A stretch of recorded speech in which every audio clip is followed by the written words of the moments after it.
Test, test, test, test.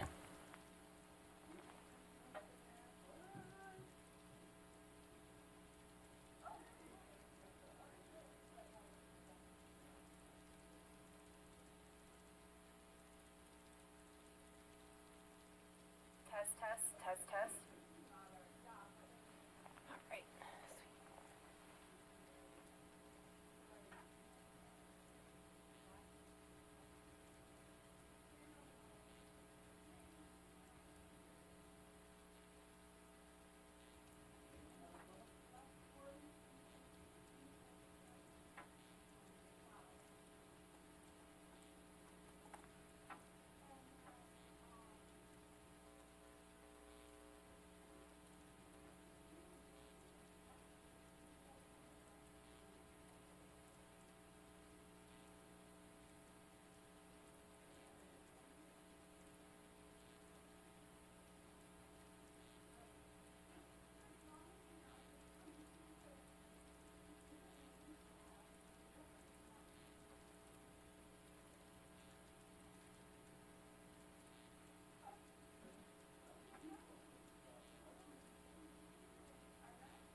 It's not the owl.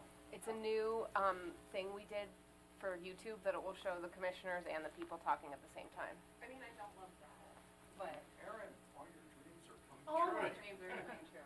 Well, because it was like for 15 years that I was sent here. It's just because we can't get the camera to like. Don't ruin it by making it like Hey.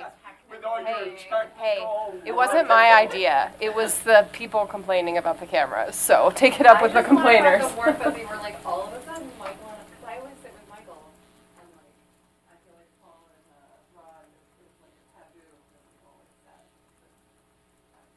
Do we want to do the community two first? Who would I even ask? Rebecca? Well, I think Rebecca's out. Oh, Rebecca's out. But Becky, or you can ask. Rebecca's not here today.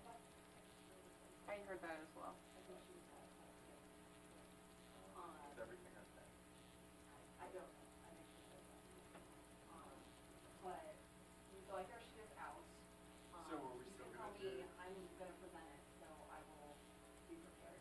Okay. First, and then if your colleagues are fine with that, and then Ron or Becky might wanna know.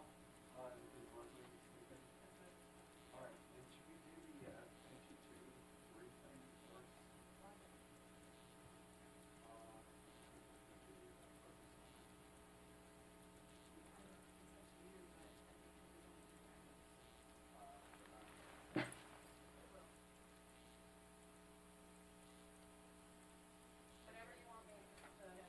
You are unmuted. The cleaning plan, okay. You are muted. All right, we'll do Mount Hill.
brought a different color jacket I could put on. Oh yeah, me. I'm. We're way too chilly, buddy. How'd you get that footrest? What is that thing? Put your feet on it? Oh, I don't know. Yeah. It's too far. Scooty. That's scooty. That's scooty for you. You can take it. Oh no, you take it. What is it? Is it gonna make my feet happy? Is it gonna give me like a massage or something? I don't know. You crawled under there to get it. You get to keep it. I mean, I guess it's helpful for a short person. Because if I put my seat up, my feet don't really reach the ground. Do you identify as a short person? I'm a super medium person, but if my chair is high, my feet don't reach the ground. So this doesn't gives me a little thing. All right, there you go. Okay.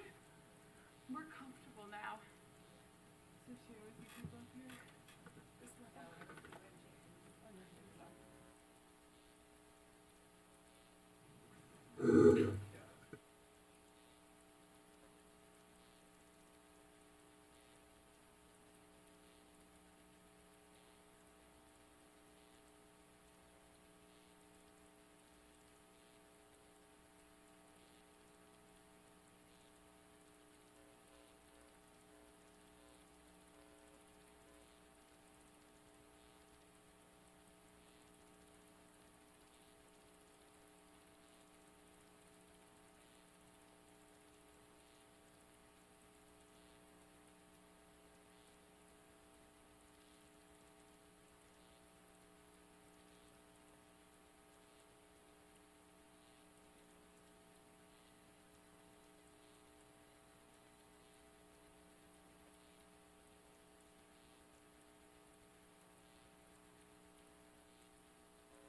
You are unmuted.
Good morning. Today is November 12th, 2025. This is the Commissioners' Weekly Meeting. I'm Eric Blank, Commissioner Gilman, preliminary comments. Are you ready to approve the consent agenda? Good morning. I would vote to approve the consent agenda. Commissioner Plant, I would vote to approve the consent agenda as well. as would I. Thank you both. Do we have any public comments? Fire away. Good morning, Commissioners. Thank you, Chairman Blank. My name is Leslie Glustrom. For the record, I've been an intervener and a participant at the Utilities Commission for over 20 years now. So I appreciate this opportunity to speak to you. 3 pretty short things today. First of all, thank you. I always want to thank everyone, all the parties who are working so hard, particularly the PUC staff and the UCA who are just juggling a massive amount, and of course the 3 of you. But today I'd specifically like to focus on your advisory staff.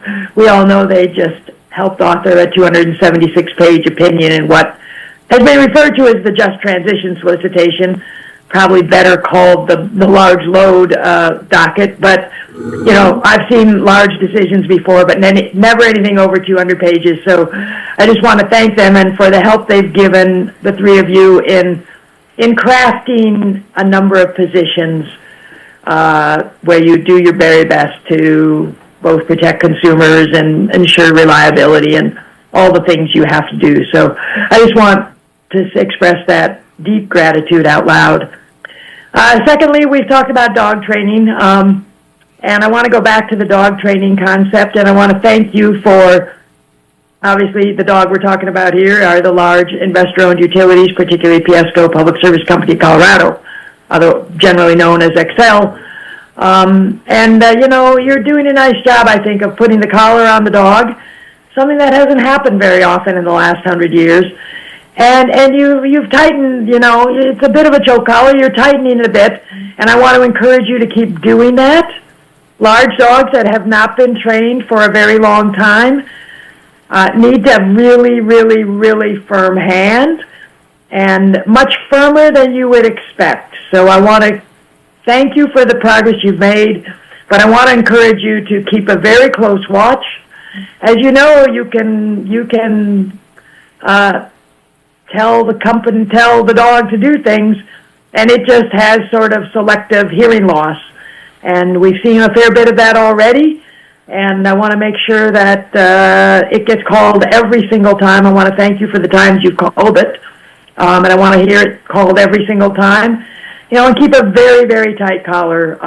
Over 20 years, I've watched this quote-unquote dog do all sorts of tricks to avoid complying with the clear mandates of law and regulation. So thank you for the dog training you've done so far, and just encourage you to hold a very tight collar. Choke it when you need to, because that's your job. So thank you. The last thing I said I would speak about is elephants, and of course the elephant in the room is the large coal plant in Pueblo. XL calls it Comanche 3. We call it Pueblo Unit 3 because we don't think the Native Americans want a coal plant named after them. And obviously it's out of commission, and it makes no sense to pour a lot of money into that. I think as of last Friday, that is now, I didn't know that when I signed up, it's now kind of before you, so I won't say much except for to say, take a hard look. And my advice would be to accelerate the schedule because you've got the near-term procurement coming. So thank you for this opportunity. I wish you luck, and I'm very grateful to you all. You're all working super hard, and it doesn't go unnoticed, and I'd appreciate it. So thank you. Thank you, and I appreciate the opportunity, the new opportunity to make Mr. Eden uncomfortable through praise. So thanks. Let's take this a little out of order. Let's start with the Unit 3 Comanche filing, jump to the Clean Heat Plan, and conclude with the Mountain Energy Project. So if that works for you, Ms. McLaughlin? Absolutely. Erin McLaughlin, Commission Counsel. So Commissioners, on Monday, Public Service, Trial Staff, CEO, and UCA jointly filed a petition regarding Pueblo Unit 2. Today, we recommend just a procedural next step but by way of brief background, the joint petitioners are requesting a variance of ordering paragraphs 1 and 2 of decision number C180761, which was the Phase 2 ERP decision issued September 10th of 2018 in proceeding number 16A-0396E, which currently requires the retirement of Unit 2 by December 31st of this year, and the filing of an associated CPCN amendment. The petition requests a one-year extension of the retirement date to December 31st of 2026, and it cites the extended outage of Unit 3, which is going to be offline through at least June of 2026, the increased peak load growth and updated resource adequacy needs, delays in a new resource in servicing due to supply chain and policy changes, and updated planning reserve margins and accreditation methodologies. The joint petitioners state they believe that the continued operation of Unit 2 through 2026 is the most cost-effective approach to providing needed electricity for the system. At the same time, the petitioners emphasize that this is a limited, time-bound extension and not a request for indefinite continued operation. Additionally, the petition outlines a two-step process for further evaluation, consisting of a March 1st, 2026 report on Unit 3 status and resource options, and second, a June 1st, 2026 application for any additional variances or approvals. To facilitate timely resolution of the joint petitioners' requests, they request a shortened notice and intervention period of 10 days from the filing date, which would make interventions and responses due on November 20th, 2025. They further request a response from joint petitioners be permitted on November 26th of 2025. For today's discussion, we recommend addressing and granting the shortened notice and intervention and setting the initial comments deadlines. Mr. Eden, Mr. DeCenzo, and I would, of course, come back with further recommendations if the commissioners agree with that first procedural step through today's discussion. Well, pleased to see that we're exploring it, given the extended outages at Comanche 3. The process makes sense to me. Commissioner Goman, what are you thinking? Yeah, I agree with your recommendation. Commissioner Plant? I agree as well. All right, keep going. We can prepare a short ABC order that can issue today, given the decision to set notice and intervention and allow those comment deadlines. I think that works. Thank you. Anything else on this one? Not thank today. you. Mr. Davis, proceeding 25R-0309G. Good morning, Commissioners. I'm Ron Davis of the Commission's advisory staff. The Commission opened a rulemaking this past July for the primary purpose of establishing an emission reduction target for clean heat plans for 2035 pursuant to requirements in what I'll call this morning the Clean Heat Statute. The Commission is beginning its deliberations today because the statutory deadline for the Commission to set the 2035 target is December 1st. The Clean Heat Statute also delegates the setting of targets for the years 2040, 2045, and 2050 to the Commission, and the Commission's Notice of Proposed Rulemaking solicited feedback on whether those additional targets should also be established in this rulemaking. And a third decision for the Commissioners to make today is whether to continue to cap, by rule, the amount of recovered methanes that an investor-owned gas utility can use to achieve the 2035 target or other targets that are set now. For the 2035 target, the NOPR put forward a proposal of 41% compared to a 2015 baseline. The proposed target came from a petition for rulemaking that was filed jointly by the Colorado Energy Office and the Air Pollution Control Division of the Colorado Department of Public Health and Environment, or what I'll call CDPHE. And recall that the Clean Heat Statute sets the targets for 2025 and 2030. The 2025 target is 4% compared to the 2015 baseline, and the upcoming 2030 target is 22%. A hearing was conducted on the proposed rules on September 18th. Written comments were filed prior to the hearing, and final post-written comments were submitted in late October. We have also received many comments from the general public in this proceeding. This morning, I propose to set up 3 decision points for your discussion. First, what should the target be for 2035? Second, are other targets going to be set now for 2040, 2045, and/or 2050? And will the Commission adopt a rule capping the contribution from recovered methane for any or all of those targets? I'll briefly present the final recommendations of the rulemaking participants on each of these 3 points before discussion and vote. The bulk of the comments offered in response to the NOPR speak to the 2035 target. One option is that I present all the comments and then the commissioners turn to discussion and votes on all 3 questions, or I could set up each of the 3 points separately. Commissioner Gilman, do you have a preference? I'm okay with all the background, and then we can talk about it all if That's fine. That works. Okay. First, on the 2035 target. CDPHE and CEO described their final recommended target for 2035 of 31% instead of 41%, again relative to the 2015 baseline, as ambitious but achievable. They explain that their recommended target takes into account present concerns about costs and other factors that influence the uptake rates of what the Clean Heat Statute and the Commission rules call clean heat resources, some of which are customer-driven measures. More specifically, they conclude that the uptake rate by residential and commercial customers, which is outside the immediate control of the utilities, is critical and has so far been low.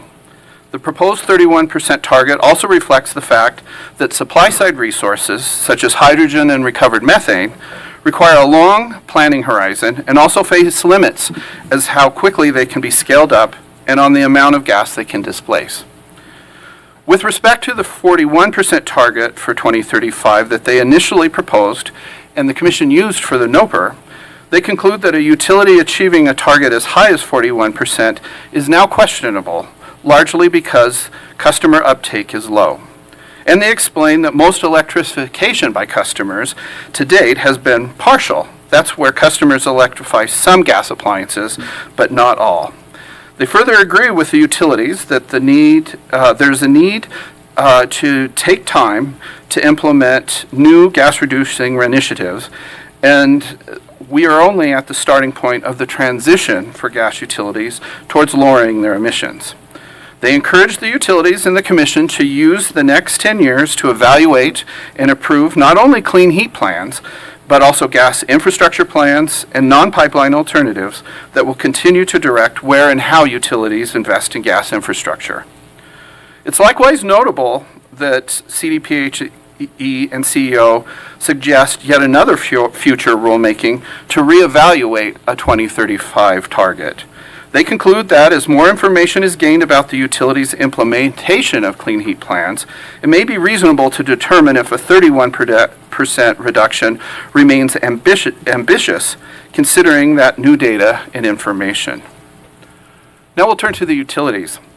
Public Service suggests a 2035 target in the range of 22% to 30%, with the Commission recognizing that the target established now could be adjusted after further data is available, and that data would take up customer uptake and resource performance. Public Service argues that it's too early in the implementation of its first clean heat plan to determine future market uptake.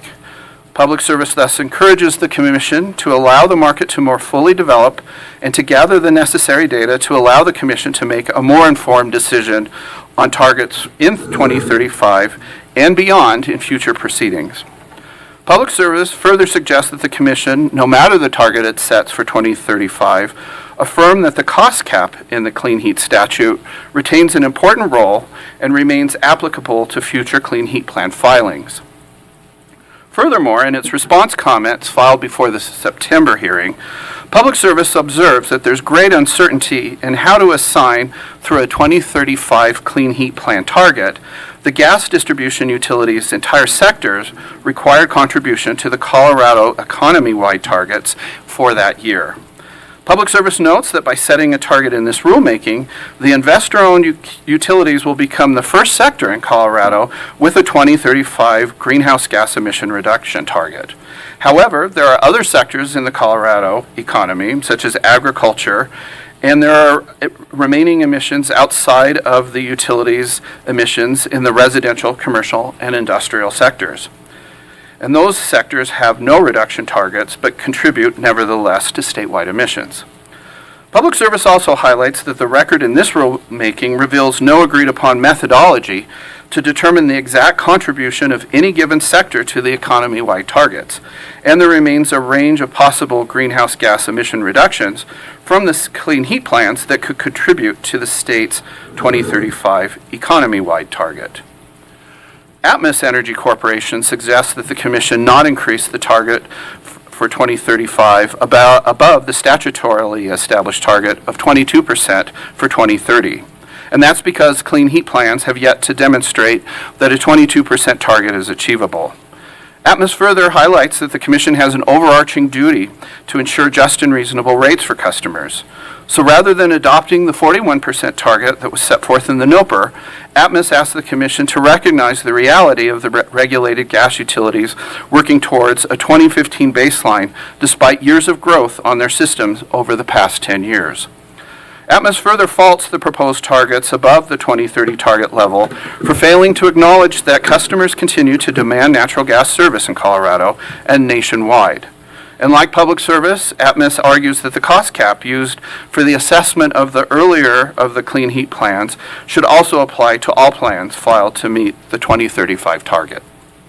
And similarly, Black Hills states that the Commission must use the information it has gained through the review of the Colorado Gas Utilities' first clean heat plans to establish targets that are reasonable and in the public interest.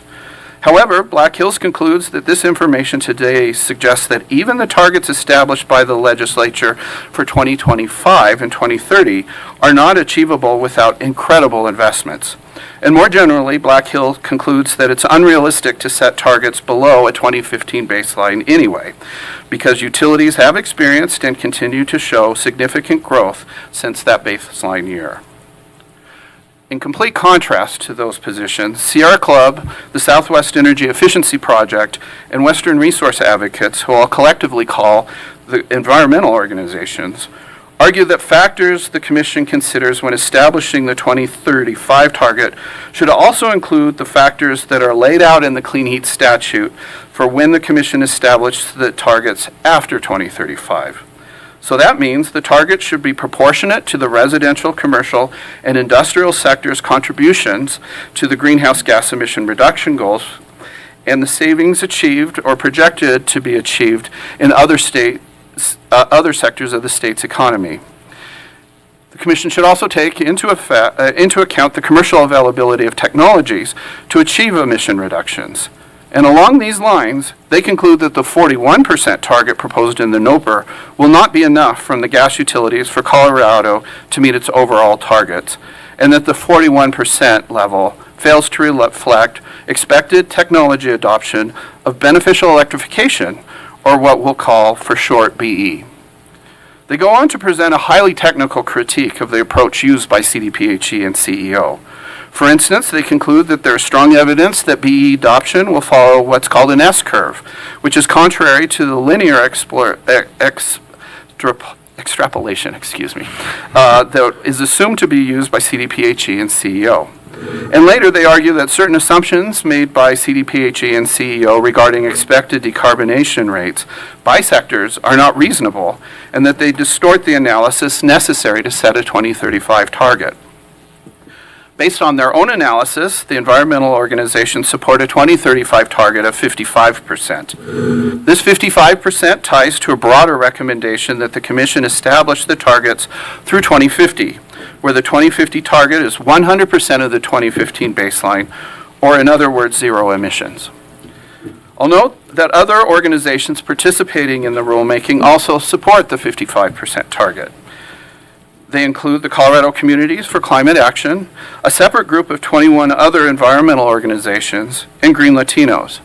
And as I mentioned, a significant written comment has been filed by the general public in this proceeding, and a vast majority supports the positions taken by the environmental organizations in this proceeding.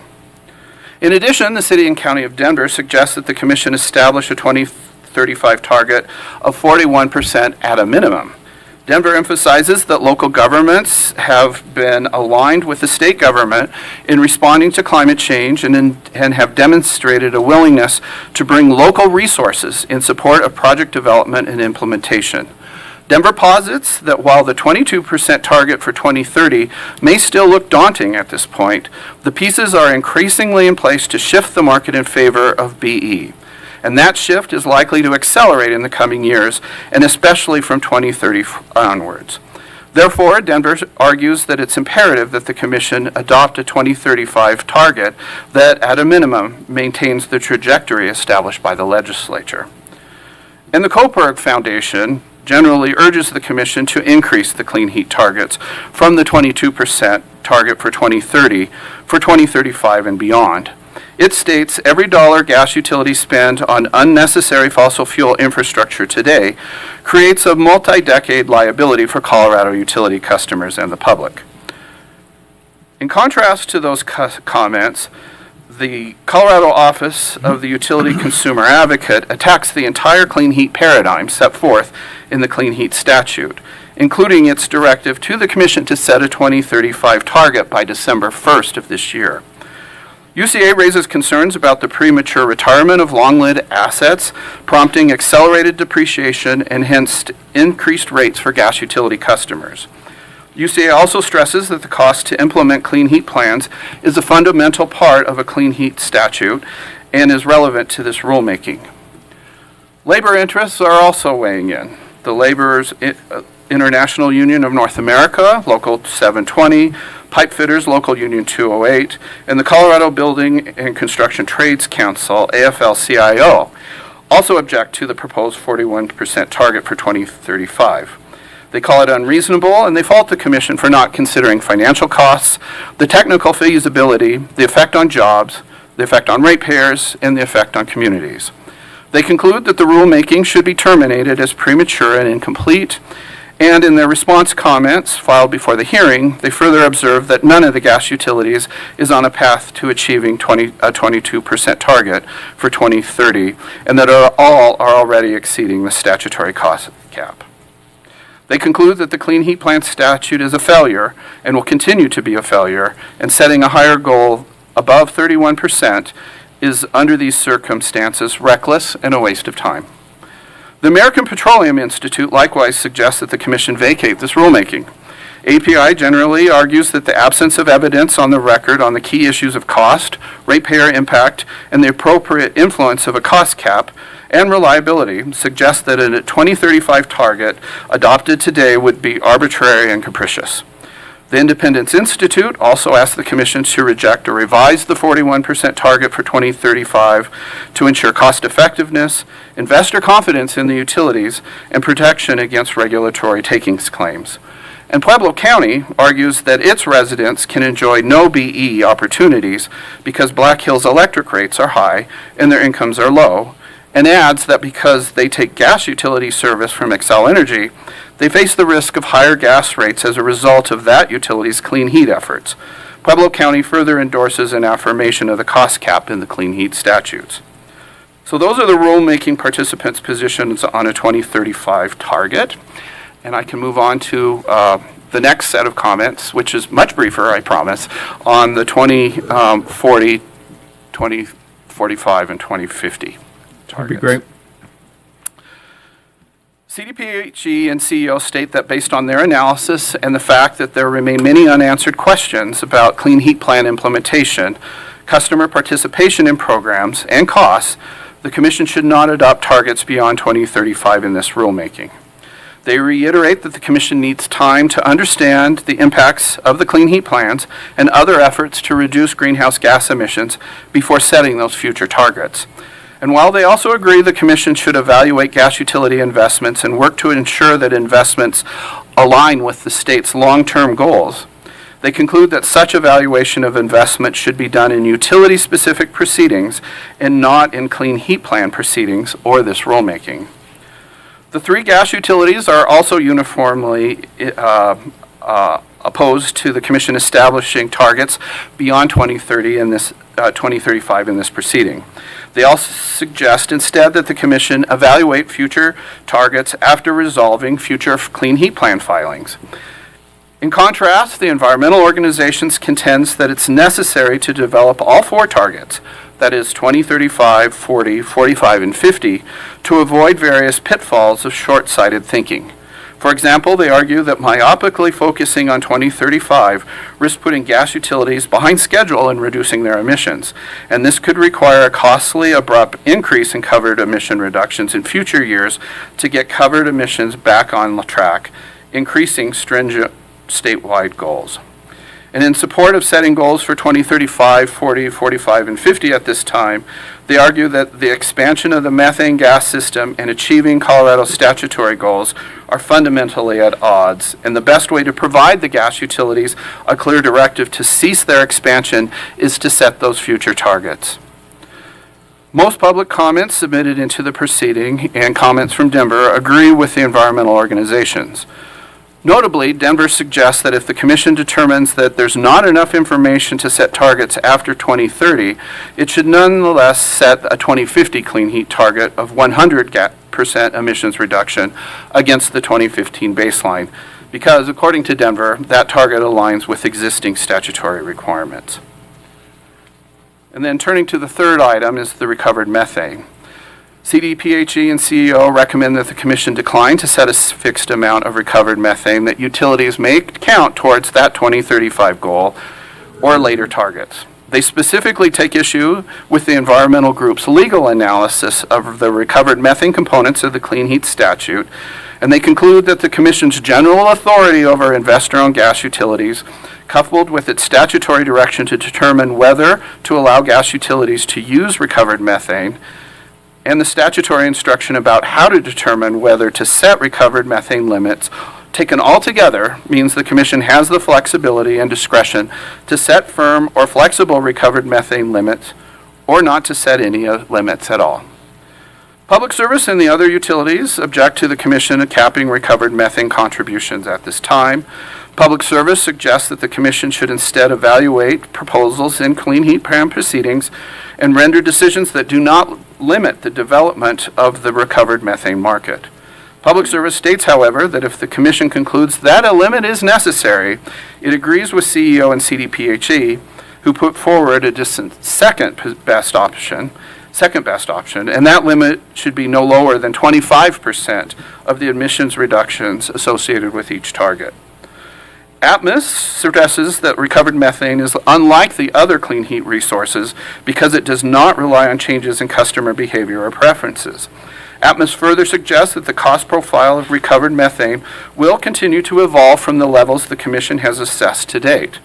And Black Hills states that clean heat plans and specific clean heat resources should be evaluated on feasibility and implementation cost and emissions reduction maximization, rather than being arbitrarily capped by a rule here. The environmental organizations naturally disagree with CEO, CDPHE, and the utilities, instead encouraging the Commission to retain the 5% cap on the use of recovered methane for each target year. But they also take issue with the proposed rules attached to the NOPR. They argue that the Commission should strike the newly proposed rule language that, according to them, would permit a utility to exceed the methane cap if the utility could not otherwise cost-effectively meet the clean heat targets, and if doing so is in the public interest. They argue that a specific amount of allowed recovered methane under a cap is a determination that can be made through litigation on an individual utility's clean heat plan, but they state that the rules should be clear that the factors considered must apply to the inclusion of recovered methane up to the applicable cap, and thus do not and cannot provide a basis to exceed the cap. Denver simply agrees that the Commission should continue to limit the maximum amount of recovered methane that can be used to achieve the reductions relative to the cap at 5%.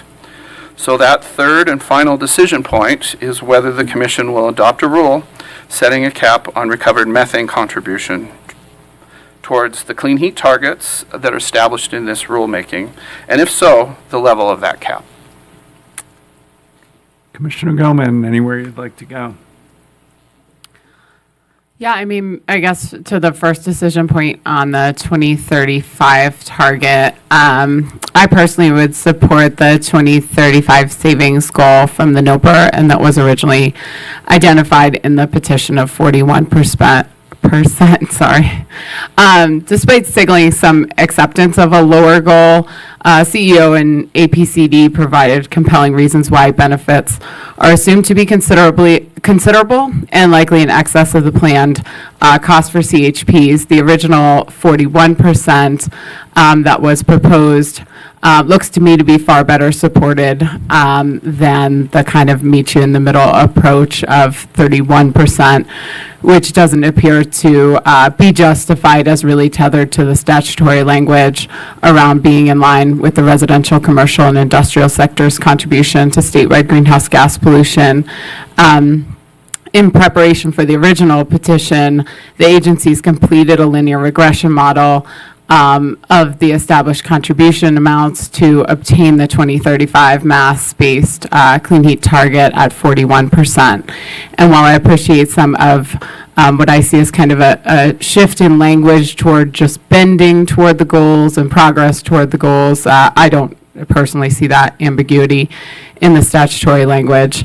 So at the end of the day, the plan filings themselves, as several of the commenters have indicated, will address the available technologies, the cost effectiveness, and the actual progress toward that goal for each individual utility. But the goal itself looks to me to be clearly intended to be in line with those sectors' contributions to statewide greenhouse gas pollution as was originally calculated by the agencies. With regard to revisiting the 2035 target, I don't personally see that as helpful, in terms of intentionally signaling that we would do that. Clearly, if something changes in the future, the commission always has the ability to revisit a rule. Utilities may look for waivers, all of those sorts of things. But we're approving infrastructure that will be in customers' rates for the next 60 or so years being paid by those customers. So planning in incredibly small increments, only the next 5 years or so, signals significant uncertainty about the trajectory here, and I think is fundamentally unhelpful to the purpose of providing clear direction to avoid unnecessary stranded asset risk.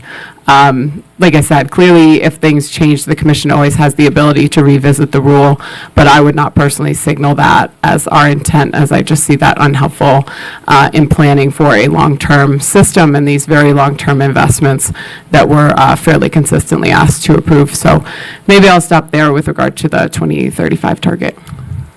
I'm not quite there. I'd probably defer to the Colorado Department of Health and Environment and the Air Quality Control Division and rely on their 30% and highlight the importance of the cost cap. But Commissioner Plant, really curious to see where you are, and we may need to bring this back to our marathon, which is going to be next week. So wherever you'd like to go, sir. Yeah, no, I kind of ended up same place as Commissioner Gilman. I think, CDPHE did the analysis initially to see what level would, really comport with the legislative dictates and statute, and then came up with the 41%. I think that what happened through the testimony, I found it interesting. They agreed that, that was sort of where the calculation based on the statute put them, but then they were concerned about, various different other dynamics that would slow that down. And it seems to me like that's, we can't guess what happens 10 years out right now. I mean, what we have is a standard that's established in the statute, and gives us the instruction to set a 35 and then out into the future target, and I feel like they did an adequate job of analyzing what that level should be. It seems like the disagreement between the CEO and the environmental organizations is they both agree that there will be an S curve, and the question is when the S happens, and this is really more of a linear target that I think allows the opportunity for adjustment based on what the actual reality of our experience is over the next 10 years in terms of when that curve actually starts to happen, when you start to get to that steep part of the curve going up. So I would support the 41% for 2035. And any thoughts on later years? I'd probably defer that decision now, but again, anywhere you'd like to go? Commissioner Bryant? Is that to me? Yeah. Okay. Sorry. Yeah. I'll be clear. I wouldn't take action today on later years. Again, I think we need to see what adoption looks like over the next few years to see where that S curve actually happens. So I would leave that to a future commission. So it sounds like, well, Commissioner Gilman, anywhere you'd like to go, but as I understand it, it's two separate 2-to-1 votes to use the higher targets in 2035 and to not set anything beyond that.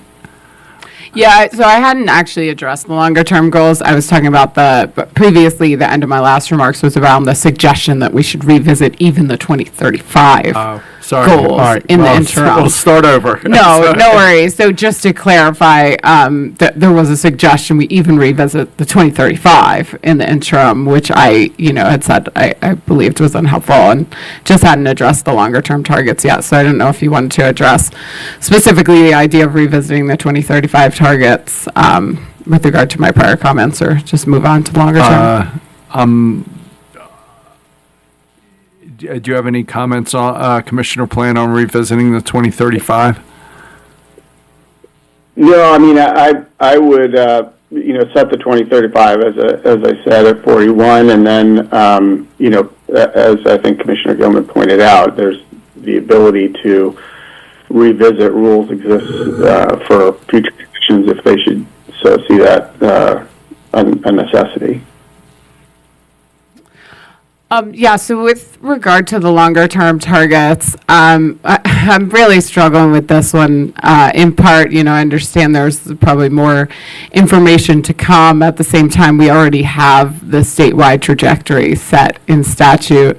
And I largely see the statutory language as fairly unambiguous. While the statute indicates that in determining the goals, the Commission should consider the commercial availability of technologies to achieve emissions reductions and greenhouse gas reductions in other sectors of the economy, it also explicitly says that the minimum is to ensure the gas distribution utilities' greenhouse gas reductions will be proportionate to the residential, commercial, and industrial sector's contribution to the greenhouse gas reduction goal.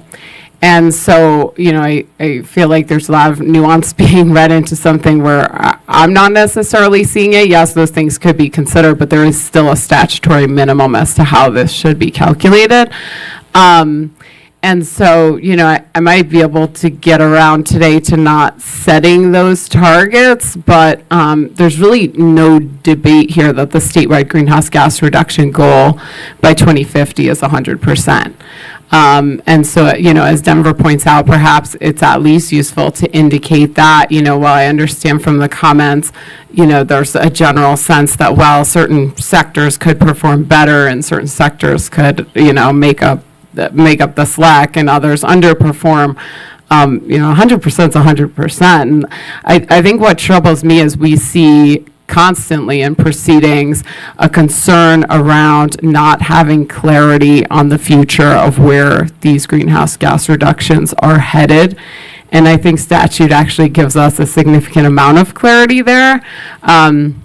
And as the environmental organizations point out, providing the longest possible planning horizon is likely the most helpful strategy to minimize stranded gas system costs. And so that's where I'm struggling here, where certainly I can see for like the interim steps, there's likely some math we just don't have at this point.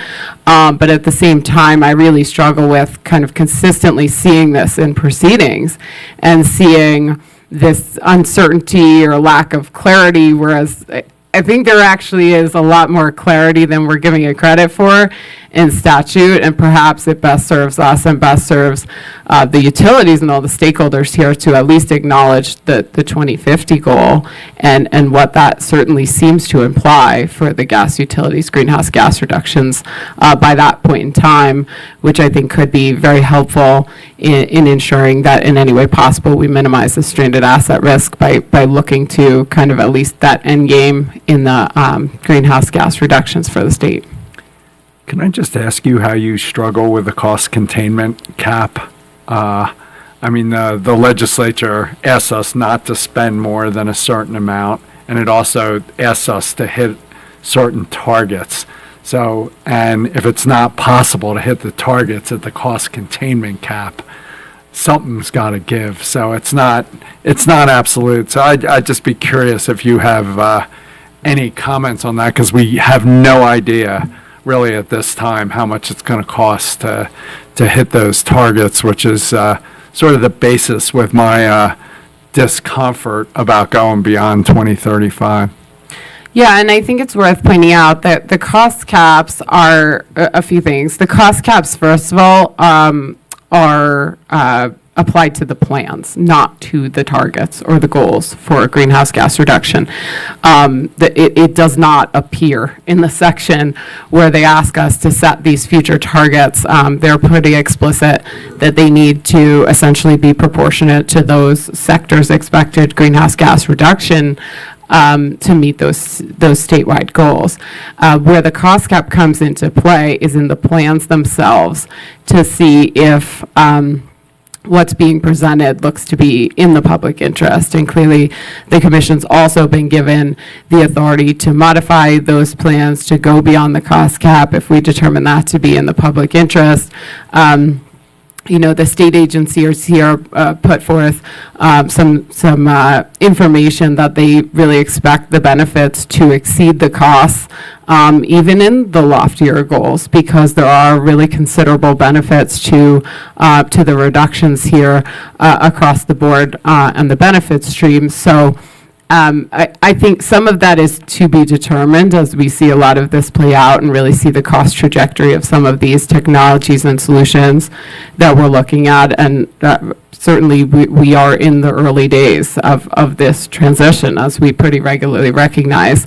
But simply put, the cost cap does not factor into the targets. The targets are the targets. They're intended to be set as set forth in the statute at a minimum to ensure that the gas distribution utilities greenhouse gas reductions are proportionate to the residential, commercial, and industrial sector's contribution to the greenhouse gas reduction goals. And absolutely, we should be considering the cost effectiveness, and when and if to exceed the statutory cost cap in the plan filings themselves, but it is a completely separate consideration than what the targets should be. I'm not convinced, but anywhere you'd like to go, Commissioner Plant?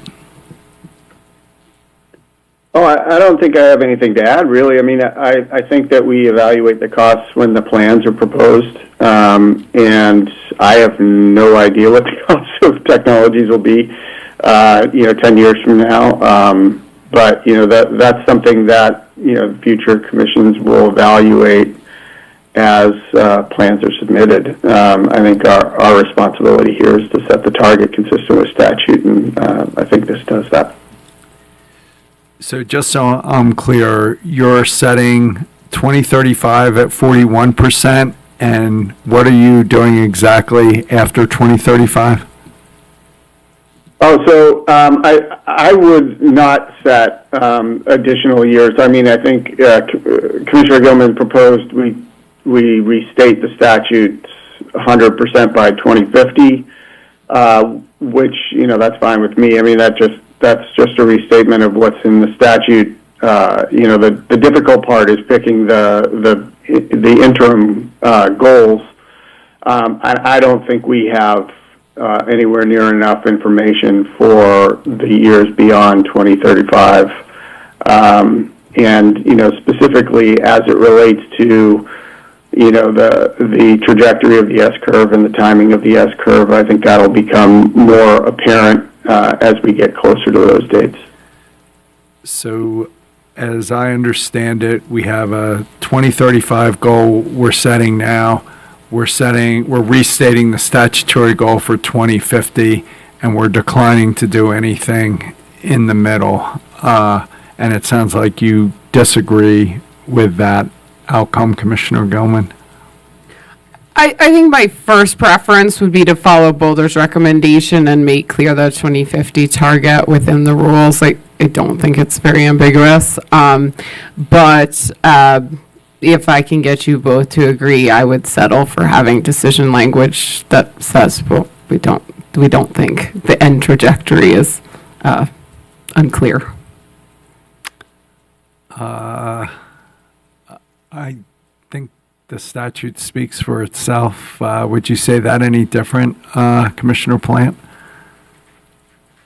Well, no, I agree. I think the statute's pretty clear. It's just a question of whether or not we want to pick that and target in our language that's reflected in statute. I certainly don't see I don't see an upside or a downside to doing that. It's pretty clear that's what it is. So I'm fine either way. Yeah, if we could. So does that give you what you need, Mr. Davis, Ms. McLaughlin, on the first two issues?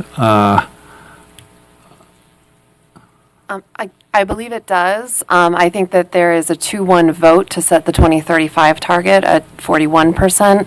Would you like to write a dissent or to have that noted? Yeah, if you could just note it based on the APCD, CDPHE, and CEO materials and evidence in the record, that'd be great. Okay, and then I do think that it's decision language rather than a rule that would include the statute speaking for itself as far as future dates, but that the commission at this time is not going to set in rule specific targets beyond the 2035 date. Was that what I I'd heard? confirm that with Commissioner Plant. Yeah, that sounds fine. Okay. And I think one more on the, I'm not sure if Mr. Davis wanted to set up one more decision point. I think we have recovered methane to go. Yeah, well, I know we haven't covered Okay. recovered methane. Then for those, I think that, well, we've got what we need. Thank you. I want to see Mr. Davis shake his head. Yeah, I just want to make sure that I liked how Ms. McLaughlin clarified that it would be decision language versus rule, and I just want to confirm that Commissioner Gilman is on board with that as well. Yes, to the extent that we reiterate some of what the statute says, that the statewide goal is 100%, that this statute clearly says they need to carry their proportionate share at a minimum. Yes, I'm not okay with just saying statute speaks for itself. I think we would have to reiterate those 2 points for me to be on board. I'm fine. I'm fine with that. Okay. And it sounds like you are too, Commissioner Plant. Yes. Recovered methane. Anywhere you'd like to go. Okay. I may have to stop saying that. Thank you. You know, this one's pretty difficult, so I'm actually pretty interested to hear what you each have to say as well. You know, I'm certainly sympathetic to CEO and APCD's point to ensure we're allowing this market to flourish, at least at this point in time. And what we've seen in adjudications, it is quite small and not cost-effective market at this point in time, although that may change, and I'm fairly supportive of the ability to see if that changes. I think the biggest downside risk to not setting a maximum, and clearly we have the statutory language. I think it's clear that it's only included if, I don't have the language in front of me, it was like, if it provides benefits and is in the public interest, yes, it should only be included under the circumstances laid out in statute in the future plans. I think the biggest downside risk is if we see plans come in with really an unrealistic or inappropriate kind of reliance. And can that be dealt with through the adjudications? Yeah, of course. But I think we all know when you start these adjudications in a place that is like less reasonable, you can waste a lot of time just seeing parties negotiate to a more realistic or reasonable stance. And so, to me, that's the downside risk, is just like a lot of energy, a lot of time being spent in these adjudications when, I think we clearly all have an indication at this point this is unlikely to play a very large or cost-effective role, knowing what we know now. And so, if we went the route of not setting a cap, I'm just nervous how we recognize that, and I'm nervous we would get adjudications that start in a place that just really is unhelpful to the process and to coming to a cost-effective solution. Do you have rule language to propose? No. I wanted to go over with you. I mean, look, to be clear, I'm fine with the 5% language as well. I think we can go that route, but to be sympathetic to those concerns about allowing it to flourish, I just have this real downside risk that I wanted to talk about with you all and see the thoughts. I do feel like there is some need to kind of rein in what these future proceedings could look like at the start, because it just has the potential to waste a lot of time on kind of unreasonable starting proposals. Just drafting rule language in my head, but Commissioner Plan, I share Commissioner Gilman's concerns. I've experienced cases that are difficult to get to a good outcome because of a problematic starting point. Any thoughts? Yeah, I struggle with the same issues that you're talking about. I'm inclined to not put a cap, but then require maybe that of the plans that are submitted, no more than 5% is in one of the plans. I think at the end of the day, the evaluation is going to be made by a future commission on the costs versus the benefits, and I'm sympathetic to sort of over promising what can be done just to get through a plan. But I think just as this commission has sort of exerted its its opinions around the reasonableness of various different proposals, I think future commissions will as well. But if we wanted to make sure that we had the 5% cap were reflected, we could do that within a plan, just like they need to submit something that takes away the cost cap and what would that cost to meet the standard, and then put in a 5% as another required portfolio. I'd prefer not to put a number in the rules, given how much uncertainty there is. But maybe in a TBC process, we can work on some rule language and some decision language that really lays out the concern and tries to manage it. I'm not able to draft rule language on the fly. So would that work for you, Commissioner Gilman? Yeah, I think it could. It sounds to me like we're all in agreement about the major risk we're trying to avoid here. At the end of the day, there's not a lot to guard against a utility kind of coming with a proposal that's less than reasonable, with the expectation that they get all of their adjudication costs paid by the ratepayers, right? And so, like, I don't want it to start in an unreasonable spot. I think is really where we are, and the cap is a way to do that. it's a dramatic interest. way to do it. It's a blunt instrument. Yeah, I mean, at the end of the day, I think if there was some notice that, like, if what's being proposed is unreasonable, perhaps there's some risk to recovery of all the preceding costs, because it is, at the end of the day, like a waste of resources and time if we're adjudicating a starting point that is really not reasonable.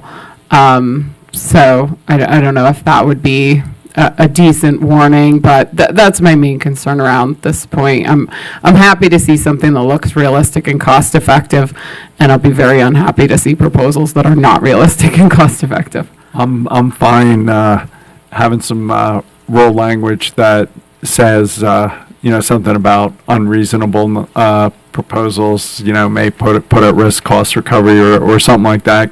Commissioner Plant, would that work for you? I think so. I think, unreasonable is in the eyes of the beholder. So it maybe is not the best standard, but yeah, I think we can maybe work through that wordsmithing in the decision. All right, so I think we got I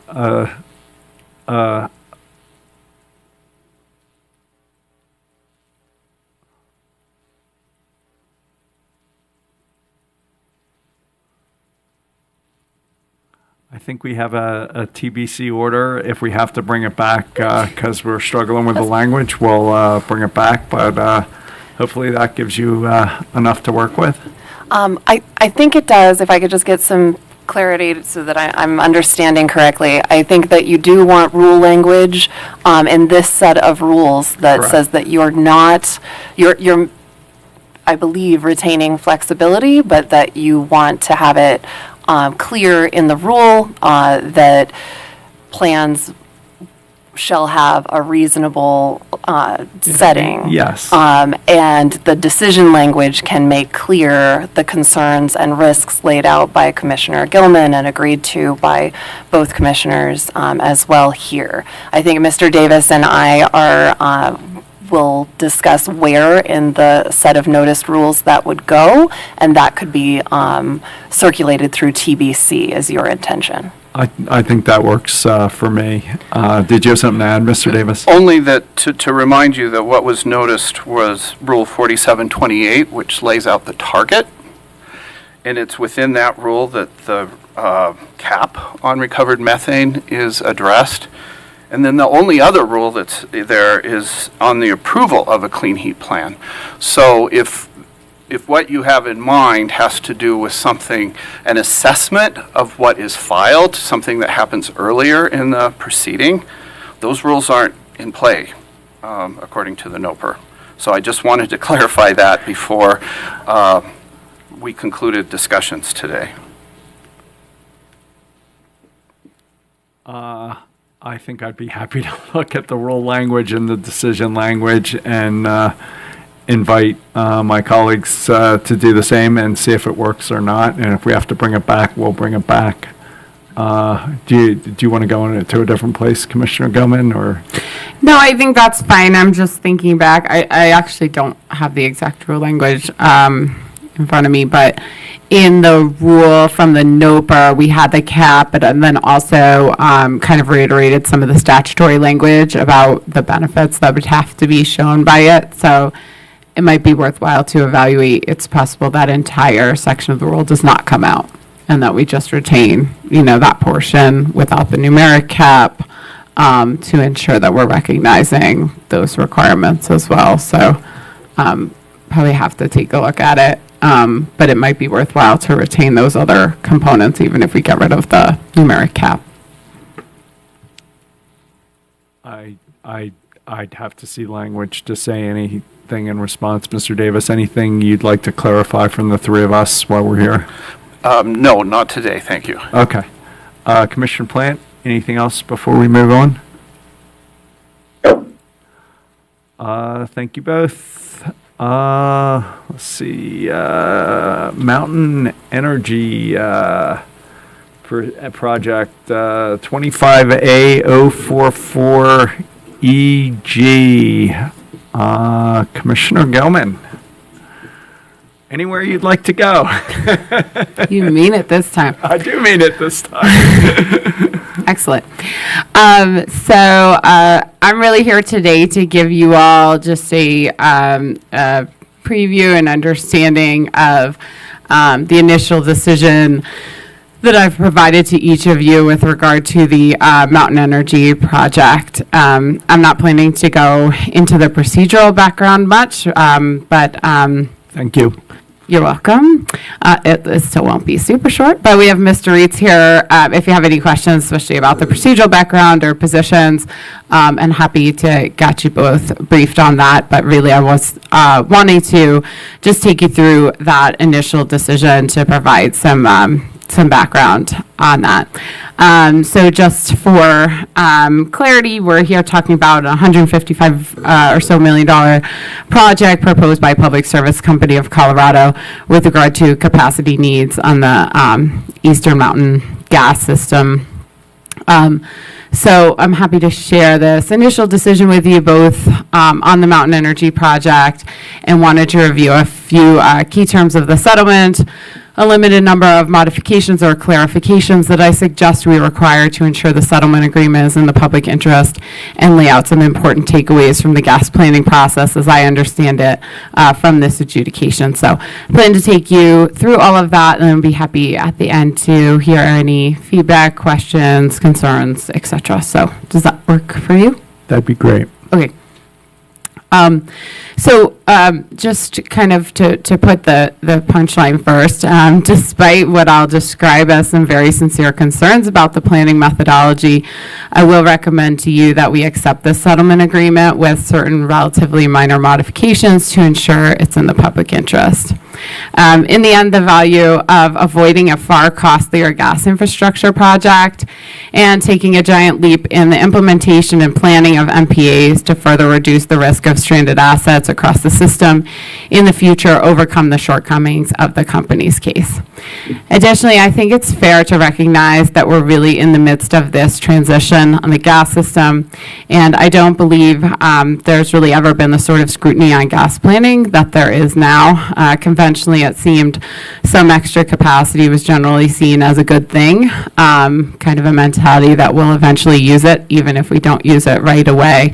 However, as we've seen both policy and more widespread market competition from electric heating sources evolve, we're now planning for a different future.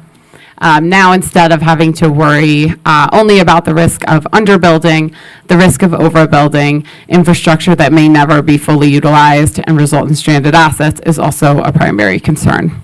So indeed, we see most of the company's future forecasts under different scenarios predicting potentially a longer-term decline in natural gas usage, a reality that we'll have to increasingly grapple with going forward. And so today, really we find ourselves kind of in the messy middle of this transition, knowing that these planning methodologies need to change, but having no approved new methodologies to guide a more precise path.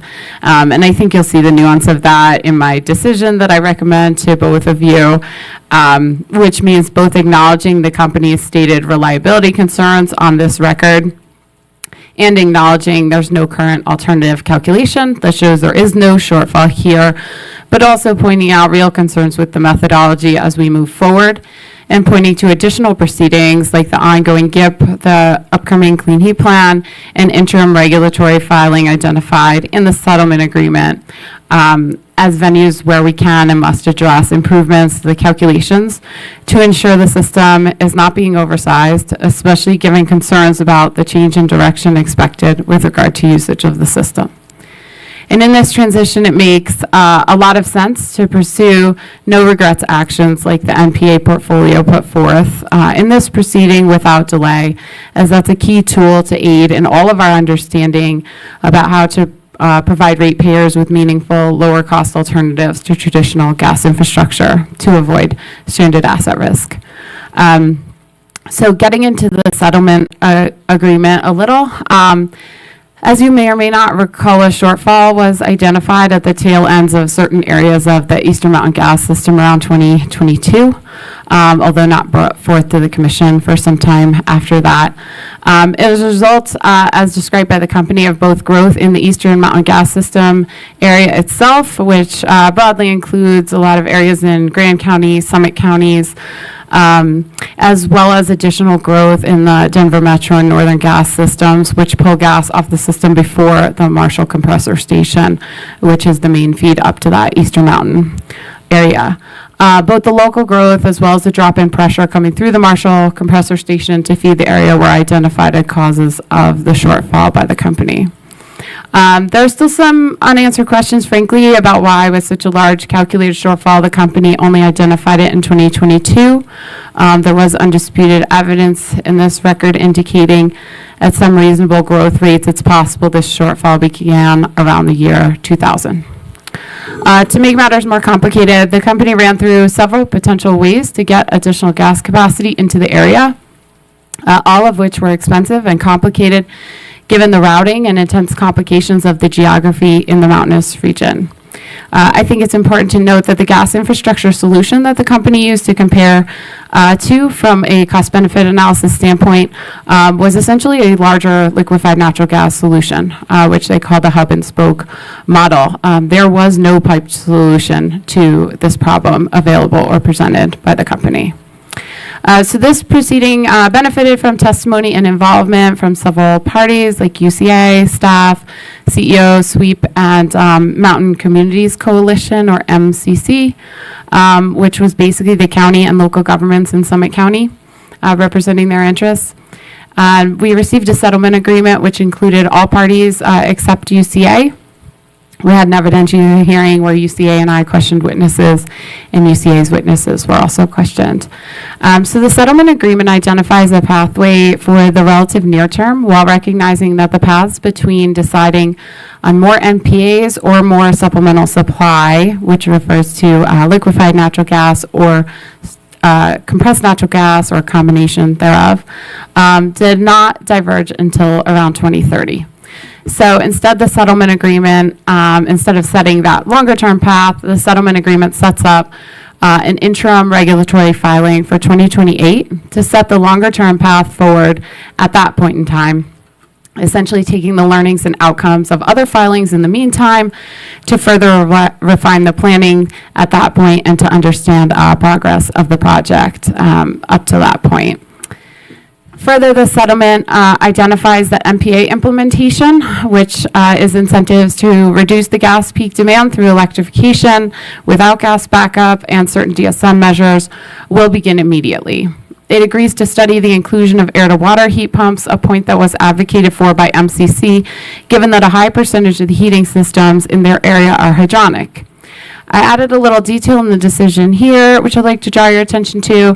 I'm frankly a little unclear what's going to take the better part of a year from this agreement to look into or study with regard to air-to-water heat pumps. So I just emphasized that the July 2026 deadline given in the settlement for the analysis should really be the absolute latest timing to expect a full rollout of an offering for this technology. The company couldn't articulate what primary research they really expected to do here, and I'm worried any further delay in coming around to offer rebates for the type of equipment the local community is saying is the most useful could just delay results and uptake. Second, I express a concern that we heard effectively advocated by MCC that through a less than thorough understanding of end uses, especially specific to the precise communities being targeted, the company may miss opportunities for offerings to cost effectively address reductions in peak demand. There appears to be a major disconnect between the amount of gas-fired snowmelt present in these towns as identified by the communities themselves versus what the company understands there to be. This is not something the company has endeavored to learn more about. based on my understanding of their responses to questions. To the extent there are very large users with pretty specific use cases, which largely, according to MCC's testimony, shouldn't even be operating at the system peak, a better understanding of this is crucial. As a modification, I suggest we require ordering the company to undertake immediate outreach to large gas users in the project area to better understand their usage, especially the existence of snow melt systems, so controls and mitigation techniques to bring that usage out of the peak calculations can be designed and offered right away. In addition to ensuring more appropriate program offerings and targeting, this can also aid in future refinements of the shortfall and usage calculations underpinning the shortfall calculations for the interim regulatory filings to get more precise. Additionally, given testimony at the hearing regarding a lack of expected efficiency reduction in peak conditions for gas-fired boilers serving hydronic baseboard, there appears no value to the purpose of peak demand reduction, so I instruct the company to remove such offerings from the MPA portfolio. Importantly, the settlement agreement only identifies a budget, not the expected results. The MPA budget for 2025 to 2029 is $48.7 million with 15% flexibility. Utilizing the modeled performance from the documents, I identified that the expected result of 627 MSCFH in peak demand savings achieved by that budget, and memorialize that in the decision with the clarification, as we've given in other proceedings, that the goal here is to achieve those results in peak demand savings, not necessarily only to spend a set amount of money. The use of the budget flexibility is intended to aid in achieving enhanced savings results in a relatively proportionate way, rather than just spending more to achieve the expected results.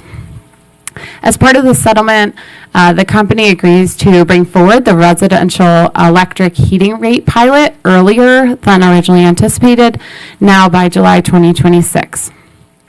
I see this as a positive step.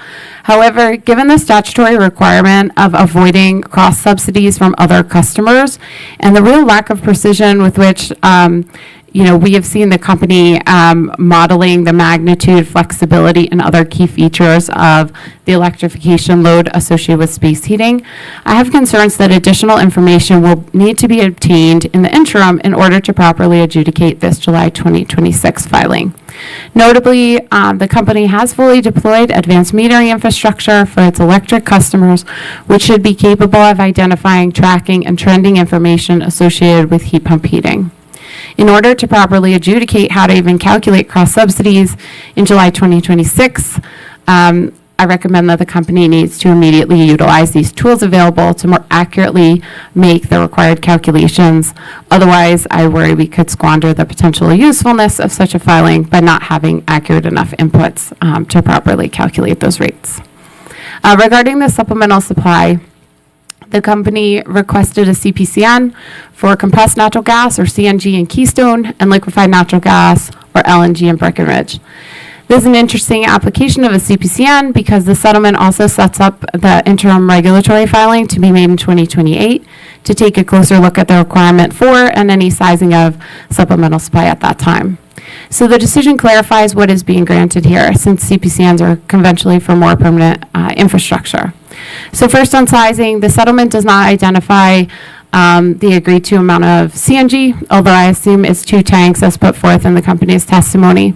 The parties also agree to 5 tanks of LNG in Breckenridge, with a process for an increase due to what the company calls emerging needs. However, given the concerns expressed over some of the calculations and lack of clarity on what information is being provided, I clarify that this decision does not provide a presumption of need for any amount over the initial 5 tanks. Additionally, this decision does not provide a presumption of prudence as to the costs of the supplemental supply. The supplemental supply budget was presented as a range of certainty of negative 50% to positive 100%, meaning it could double from what was presented.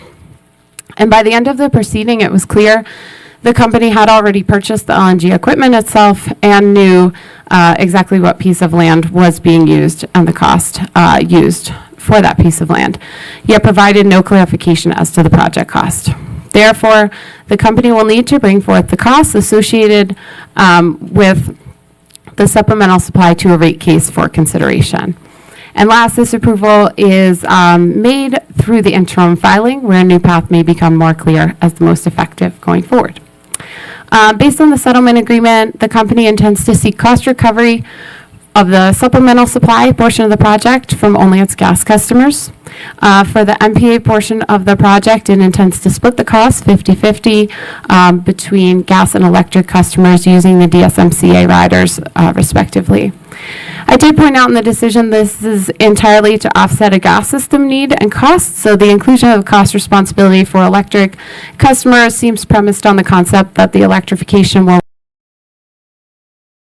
result in savings benefits electric customers, which require a sincere and strategic focus on minimizing peak system demand impacts, as identified by several recent decisions for the electric operating company. While I make no modifications here, performance in this area should be closely watched to understand the implications in future proceedings. The cost recovery sought in the settlement agreement will be across the entire base of gas and electric consumers rather than a more localized approach. Certainly, this project has been brought to light an issue where a relatively small amount of growth is causing significant costs, and we need to consider the most appropriate and fair way to handle this across the system. I don't believe it's reasonable to only select one project and single it out to begin unsocializing the cost of the system, and evidence in this record suggests that to some extent additional usage in other areas of the system, like the Denver metro and northern areas, also contributed to this shortage. So it's not clear what cost responsibility would rest only on the Eastern Mountain gas system, even if we chose to go that route. The settlement agreement agrees to hire a consultant to look at to issue an RFP to hire a consultant to look at the feasibility of presenting different rate base areas in an upcoming rate case. This is a different concept than the system impact fees targeted at new load, which also received some testimony and consideration here. Especially given concerns about adding new expensive gas infrastructure to serve new load, the Commission should address this issue more broadly. The Commission should re-examine established rate-making and cost allocation practices in the company's upcoming gas rate case expected to be filed by year's end, inclusive of both the multiple rate base areas concept as well as other strategies like system impact fees for new load that would more directly address the cost of growth in specific areas. The settlement agreement also agreed that the company would charge other LDCs or local distribution companies who it serves off of the Eastern Mountain gas system a proportional share of the project costs if they request and receive an increase in gas capacity from the Eastern Mountain gas system. However, it does not really address other gas transport customers who tend to be large customers and enjoy the same firm gas supply as retail customers, yet would not be subject to the DSMCA-G portion of the project costs. I modify the settlement by requiring the company in its upcoming Phase 2 gas rate case to propose a charge on shippers for their proportional cost responsibility for any increase in capacity in an analogous manner to the LDC charge in the settlement agreement. I don't believe it's acceptable to have large users' capacity needs being given no additional cost for the additions that they're contributing to. The company agrees to certain reporting and will provide a full update on changes to shortfall calculations, implementation, and other details in the interim regulatory filing. I add another modification to recognize that a CEO suggestion to add reporting for electric usage and demand impacts from participating customers was not included in the settlement. However, as many recent Commission proceedings have indicated, the usage, load shape, and peak capacity requirement of these types of customers has been hotly contested, based nearly entirely on modeling and not actual data, and appear to be a key driver in the size and cost of electric system build-out. Therefore, we must absolutely use this opportunity to get that reporting to better understand and refine those calculations.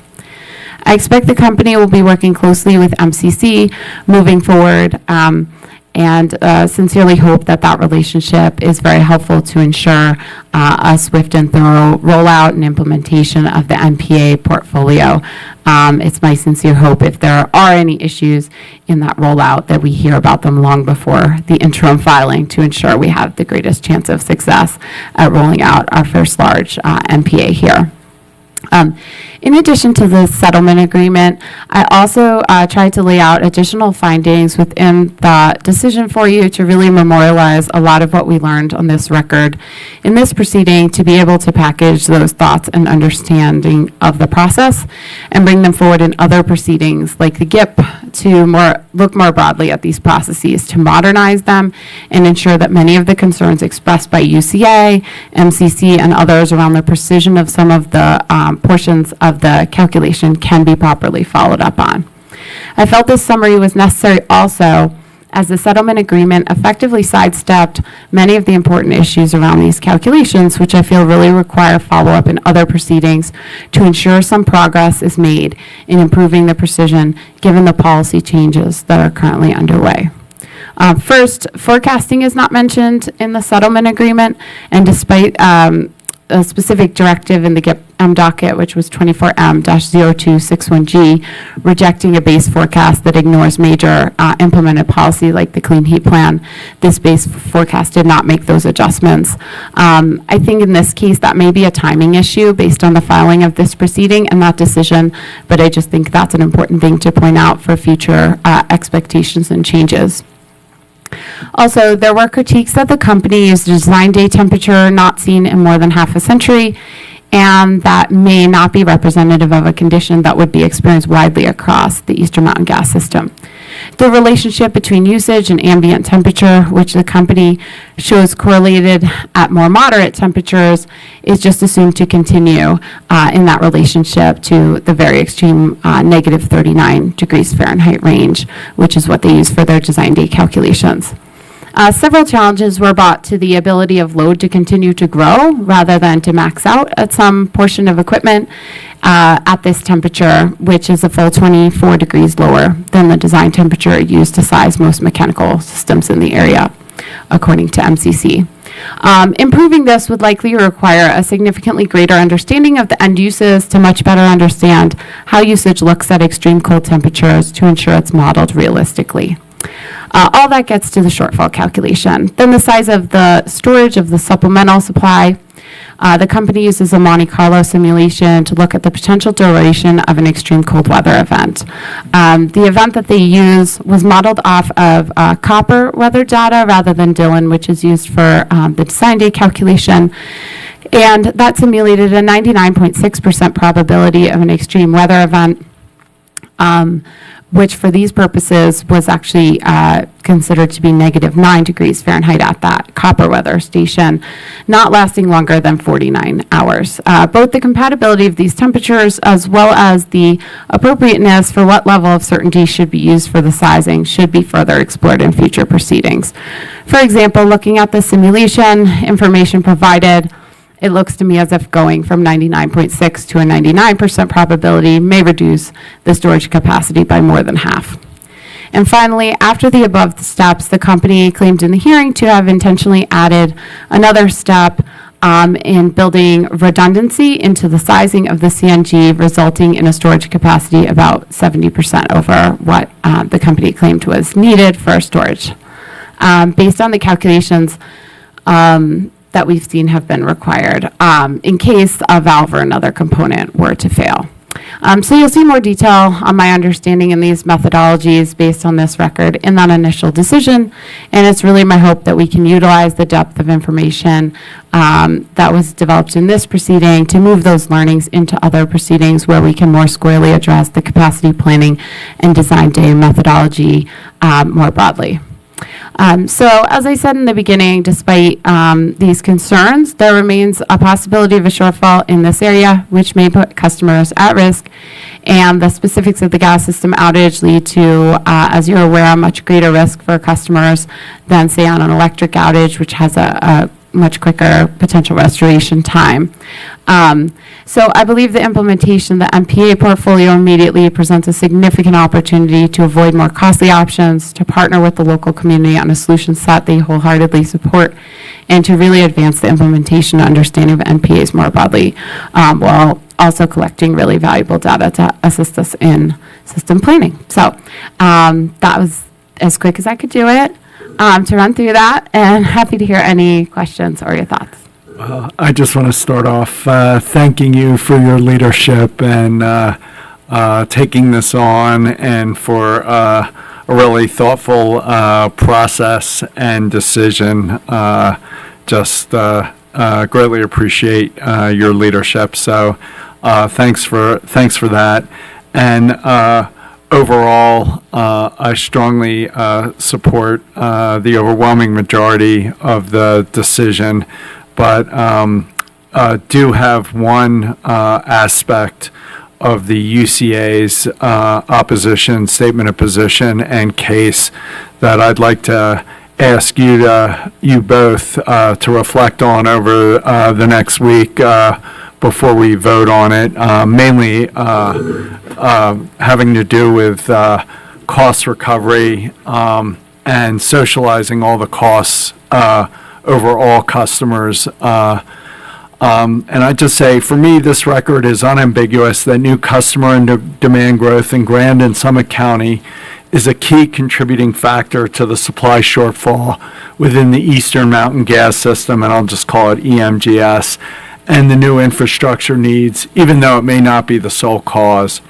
Given this reality, and for the reasons outlined by UCA in both its answer testimony and statement of position, I just can't support socializing all the costs of serving these customers across the entire system, which I believe the settlement agreement does. I think these subsidies skew long-term customer fuel choice and locational decisions, are generally inconsistent with the statute and our rules, and may result in cross-subsidies from some of the poorest parts of the state to some of the wealthiest. In Senate Bill 23291, 40-3.2, 10432A, the statute says that a gas utility shall not provide an applicant an incentive, including a line extension allowance, to establish gas service to a property. Commission Rule 4210C states that a utility's line extension's policies, procedures, and conditions shall be based on the principle that the connecting customer pays its share of the estimated full incremental cost of growth, including any costs associated with increases in design peak demand.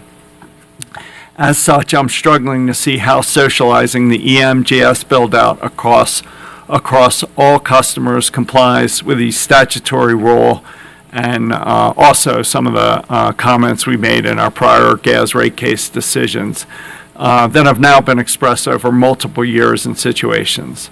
Although I don't oppose the settlement provision to study the potential for multiple base rate areas, I think it largely misses the point. The issue isn't primarily about geography, although that is one issue. Rather, the core issue for me is about a system that inequitably subsidizes new customers from existing ones in ways that may be significantly growing new capital spending needs and emissions. At the same time, I can't support allocating anywhere close to all the capacity expansion costs to customers within the EMGS, as UCA appears to suggest in its answer testimony. Likewise, I wouldn't impose a rider across EMGS customers in this case, given the language in both the statute and our rules, focusing on concerns over establishing new gas service and appropriate line extension policy. Neither the statute nor our rules seem to focus on trying to manage individual customer use decisions through riders. Under these circumstances, I would, for now at least, focus on just the new hookups in the EMGS and would require a comparatively small hookup fee of, say, $3,500 per new structure. Although on this record, this approach likely wouldn't allocate anywhere close to the full cost this growth is imposing on the system, this seems like a useful step in the right direction. I understand that we don't know and may never know the most appropriate amount for a hookup fee, but zero is clearly wrong, and 3,500 is certainly closer to the right higher number, even if other customers are also causing the new capacity need. To the extent the record needs to be fleshed out prior to implementation, I propose to do that in the context of the upcoming Phase 1, Phase 2 gas rate case that will be filed before the end of the year. But for me, I'd find in this case that there should be a hookup fee in the range I discussed to get the price signal closer to right and more fairly allocate costs. More broadly, I think it is critical to quickly get customer fuel choice and locational decisions properly priced for new hookups that may have an average life greater than 50 years. To me, it makes little sense to continue to subsidize new hookup fees and then come back and pay those exact same customers rebates to use less. Finally, I also have concerns that the size of the subsidies for these new hookups will only end up delaying and not avoiding the infrastructure spending over time. So for all these reasons, I can't support the cost recovery provisions of the settlement agreement that socialize all the costs across the entire customer base in ways that appear to be significantly subsidizing these new hookups. As such, I'd order a hookup fee of, say, $3,500 per new structure to be implemented in the next gas rate case, and then reduce the socialized cost recovery by that exact amount over time. I'd also like to find that affordable housing should be exempted from this hookup fee for the equity reasons as UCA suggests. So I don't know that, I prefer we not take a vote today. I know I'm hitting you, I think we're both, I'm hitting you with this for the first time. And I know for you too, Commissioner Plant, so I'll just offer you an opportunity to say anything you'd like, and then I propose putting this on the agenda for next week and taking it up then, along with anything else Commissioner Plant would like next week. So Commissioner Gilman, I'd let you respond in any way you'd wish, and then turn it over to Commissioner Plant. I think I don't disagree with you on the problem. I might disagree with you on the solution a little, or like the mechanics of the solution. We might end up at the same ultimate solution, right? So there's probably more I'm hearing we agree on than disagree on here. I appreciate that. Positive spin.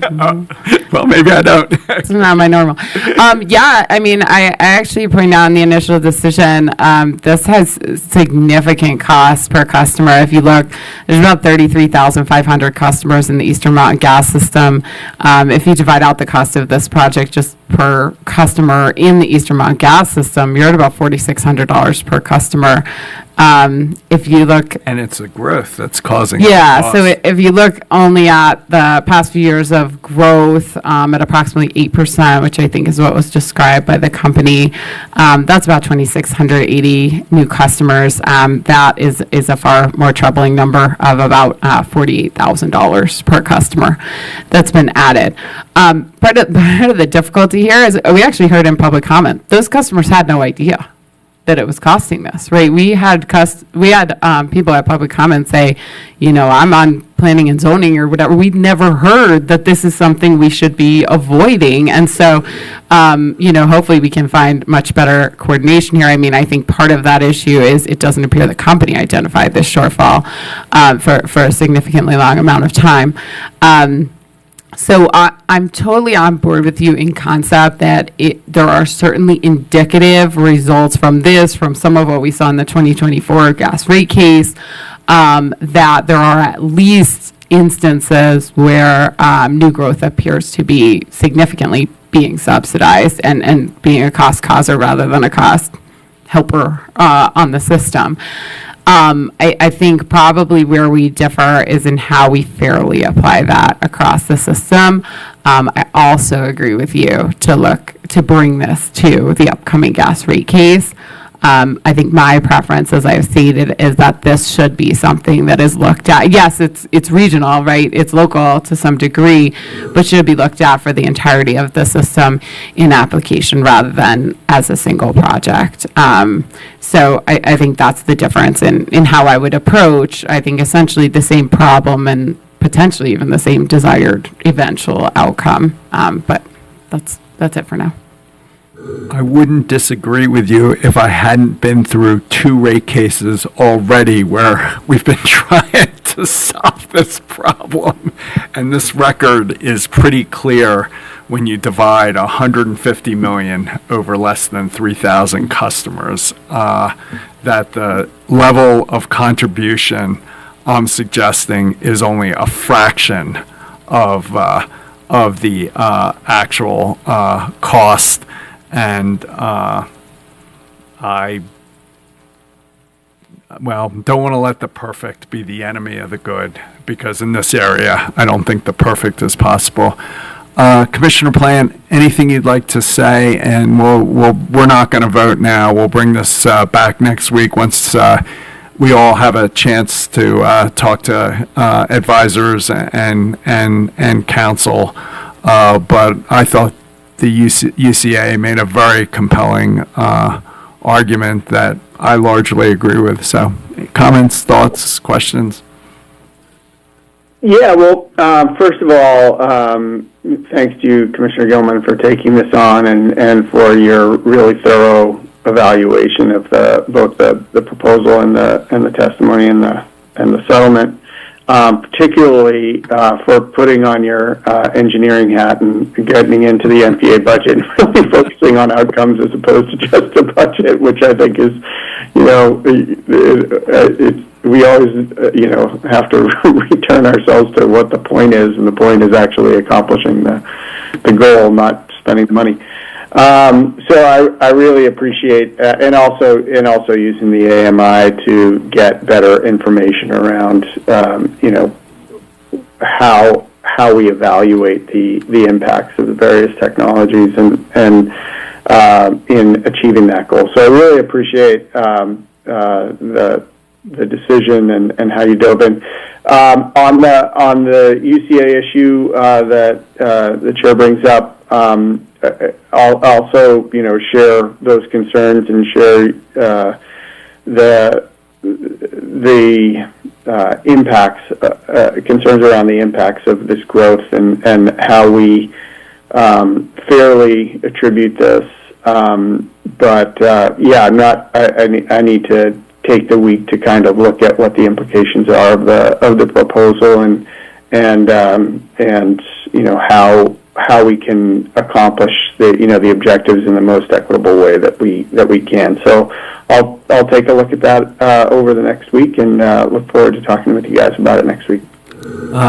Thanks for that. And again, I just re-echo what Commissioner Plant and I said earlier. Thanks so much. And just for both of you, I think we're looking at a very long CWM next week. So if you could carve out some time, that'd be greatly appreciated. And I hereby commit to allow for a longer lunch period if we're going late. Apologies. Then 10 minutes. That could still be like 11 minutes. Was there some bitterness there?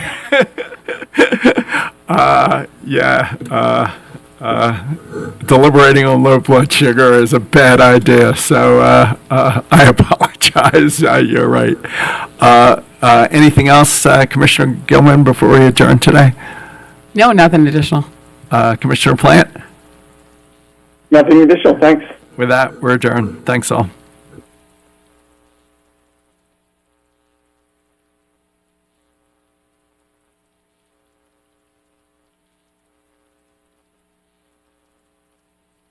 You are muted.